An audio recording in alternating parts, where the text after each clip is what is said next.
सबानी खान इतिहास का वो नाम जिसके कारण हिंदुस्तान में मुगल आए और 300 साल तक राज किया। दोस्तों हॉटस्टार पे कुछ ही समय के बाद तो एम्पायर नाम की वेब सीरीज आने वाली है, जिसके ट्रेलर में आपने सैफ अली खान का नाम सुना होगा। तो कौन है सबानी खान, मुगलों के हिंदुस्तान आने में क्या था उसका हाथ, ये सब जानने के लिए इस वीडियो को अंत तक देखें। हेलो दोस्तों, मैं हूं मनोज और आप देख रहे हैं न्यू टेक मीडिया चैनल। दोस्तों इतिहास में आपने पढ़ा होगा कि सबसे पहले हिंदुस्तान में जलालुद्दीन मोहम्मद बाबर आया था, जिसने हिंदुस्तान में मुगल साम्राज्य की स्थापना की। दरअसल दोस्तों बाबर के भारत आने के पीछे सबानी खान का हाथ था, जिसके खौफ के कारण अफगान से भागकर बाबर हिंदुस्तान आया था, जिसके बाद हिंदुस्तान पर मुगलों ने 300 साल तक राज किया। दोस्तों जब अमीर तैमूर, जो कि चंगेज खान का वंशज था, जिसकी सल्तनत का एक कोना हमारी राजधानी दिल्ली से जुड़ता था तो दूसरा कोना तुर्की तक फैला हुआ था। लेकिन दोस्तों वक्त किसी का भी नहीं हो सकता और वक्त हमेशा ही अपने आप को बदलता है, और वही हुआ अमीर तैमूर की सल्तनत के साथ। अमीर तैमूर के मर जाने के बाद जोची खान की नस्ल में एक बच्चे का जन्म होता है, जिसका नाम शबानी खान। जोची खान जो कि उज्बेकिस्तान का सुल्तान था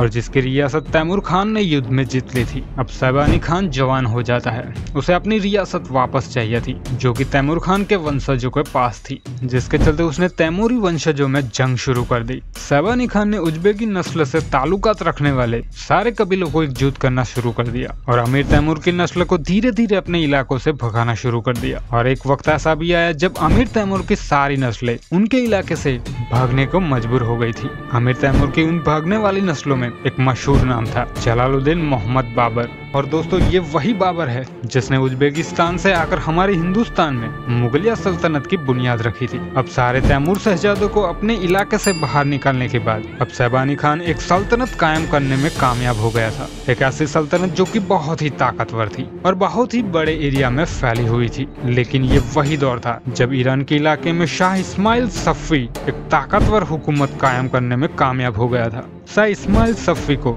इतिहास में कट्टर शिया मुसलमान के तौर पर जाना जाता है। एक ऐसा कट्टर शिया मुसलमान जिसने अपनी पॉलिसी की वजह से इसके दौर में इसकी हुकूमत में रहने वाले सभी मुसलमानों को शिया और सुन्नी होने के नाते एक दूसरे के खिलाफ तलवार लेकर खड़े कर दिए थे। इसकी हुकूमत में धीरे धीरे शिया और सुन्नी के झगड़े होना आम बात हो गई थी। धीरे धीरे उसकी सल्तनत में सुन्नियों का रहना बहुत ही दुश्वार हो गया था, जिसकी वजह से अब सफ़ी सल्तनत की दोनों पड़ोसी सल्तनत, जिसको कट्टर सुन्नी मुस्लिम सल्तनत माना जाता था, वो सफ़ी सल्तनत के खिलाफ हो गई थी। इस दोनों में से एक शबानी खान की सल्तनत थी और दूसरी सल्तनत उस्मानिया थी, और ये दोनों सफ़ी को सब सुलझाने पर प्रेशर डाल रहे थे। लेकिन सफ़ी उनका कोई भी ठीक तरीके से जवाब नहीं देता था, और इसी कारण एक बार शबानी खान ने 28,000 की फौज लेकर सफ़ी सल्तनत पर हमला कर दिया था, जहां पर सफ़ी सल्तनत के पास सिर्फ 17,000 की फौज थी। और तो और जंग के मामलों में शबानी खान बहुत ही माहिर माना जाता था। लेकिन इन सब के बावजूद उस जंग में शबानी खान को हार का सामना करना पड़ा था और हार के बाद शबानी खान का कत्ल कर दिया गया था।